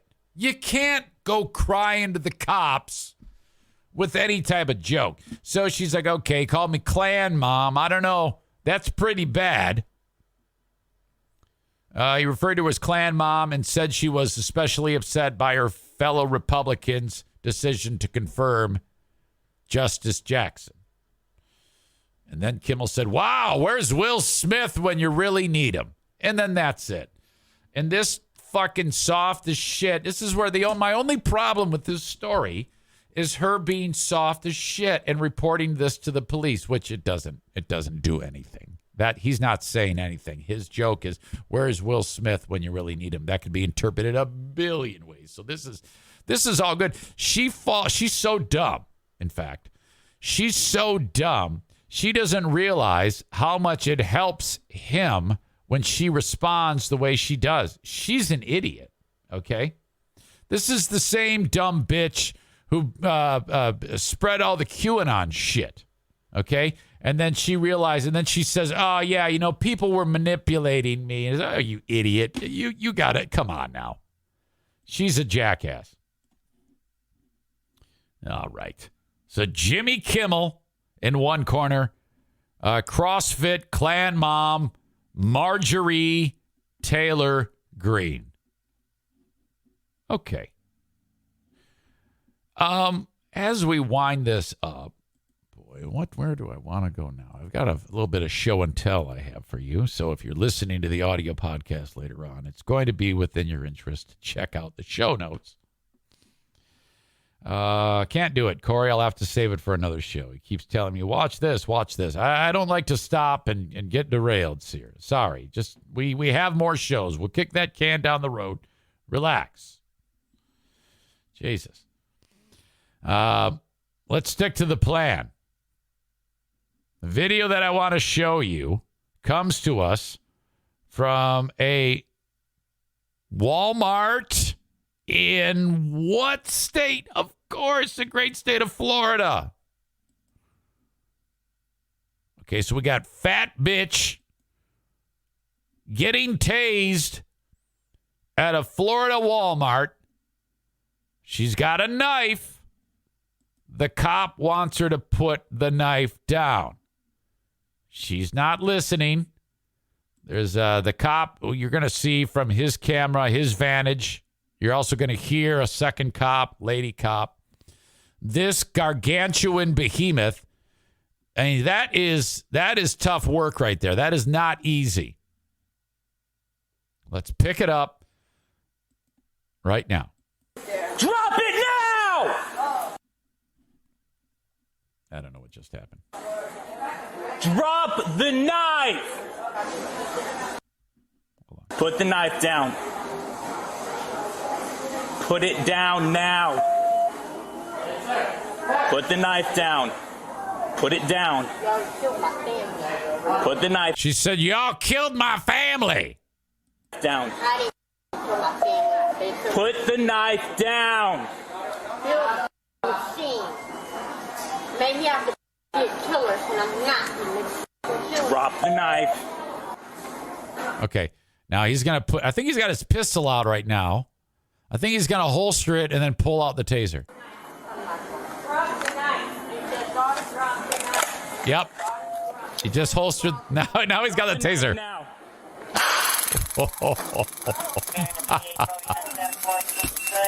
Look at this shit. Drop the knife. Did you see that? Did you see the fucking Leaning Tower of Pisa go down? Wow. Drop the knife now.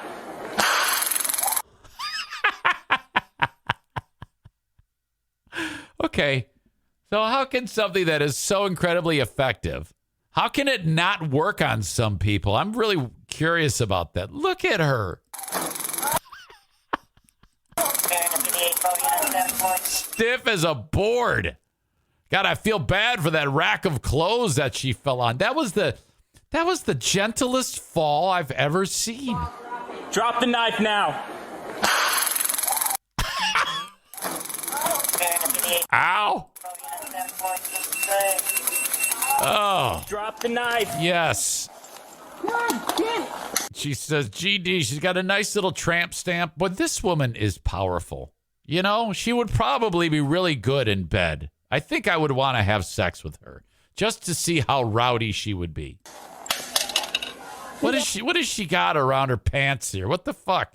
And is this like is this a zipper that's really stressed? Is that what I'm seeing here? Kidnapping me? And here's the wires from the taser. Does that dig into your leg? That seems like that would be painful. You got it? Yeah, I know. It's going to get cut up.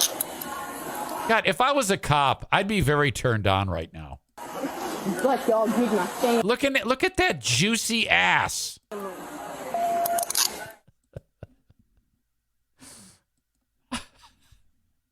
I'm sorry. I haven't had sex in forever. It's barbed like a fishing hook. Ugh. God.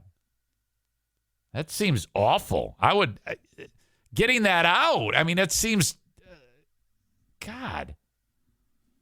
That pulling that out would be the worst part of it. You know?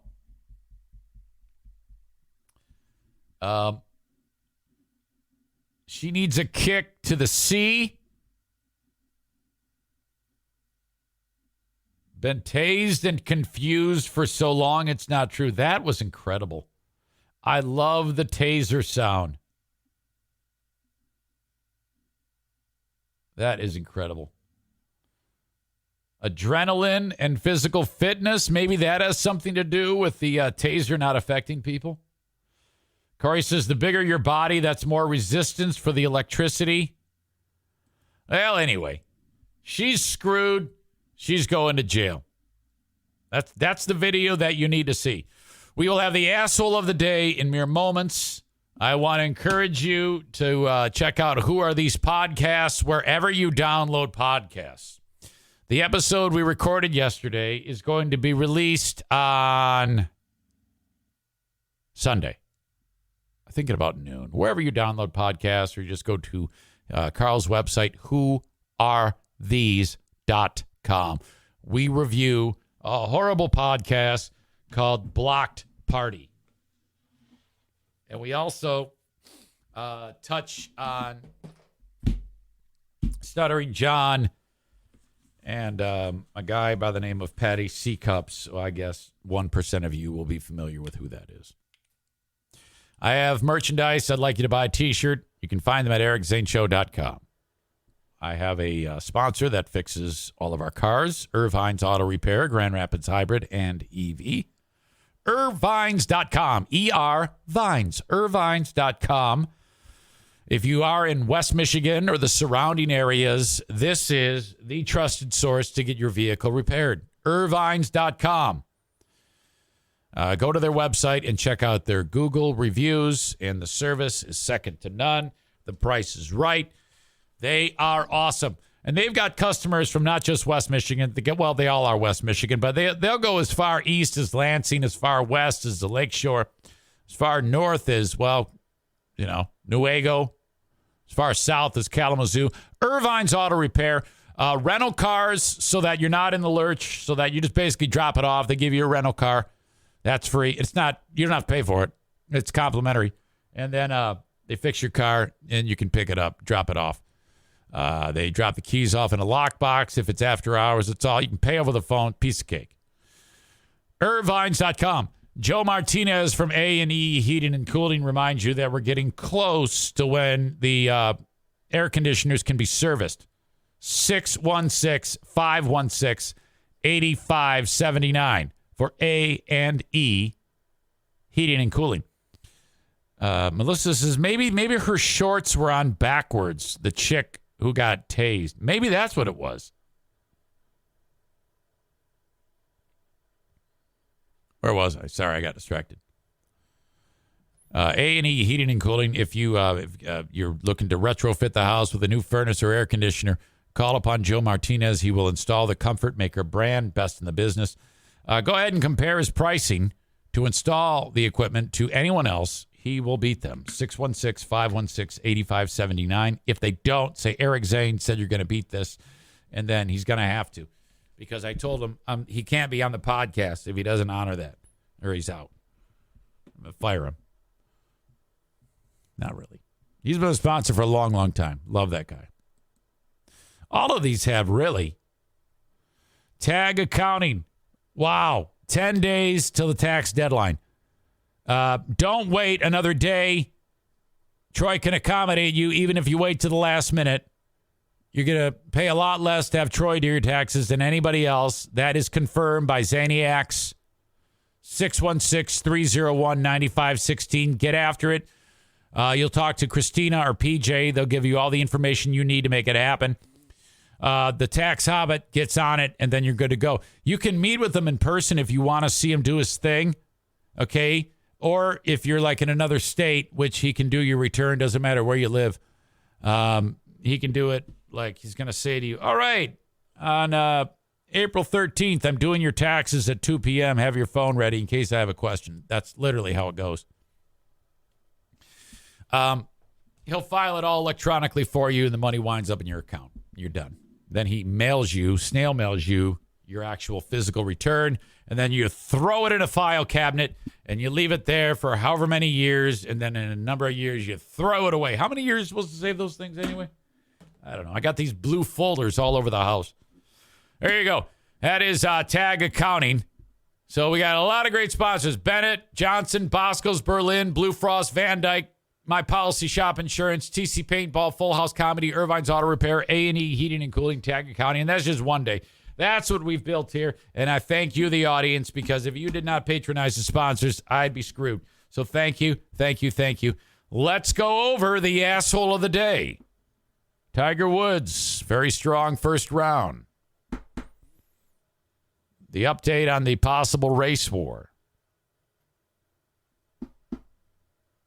Ladybug Picnic, Jacqueline, Diana. The mighty Huron lost its steering. Mackinac Island in general. The ghosts of Mackinac Island.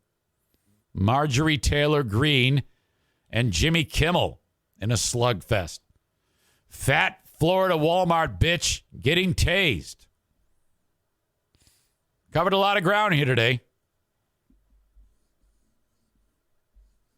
Who is our asshole of the day? This is a rare carryover thing. Our asshole of the day. Let me see if what I'm writing is matching up with what you, the audience, are thinking.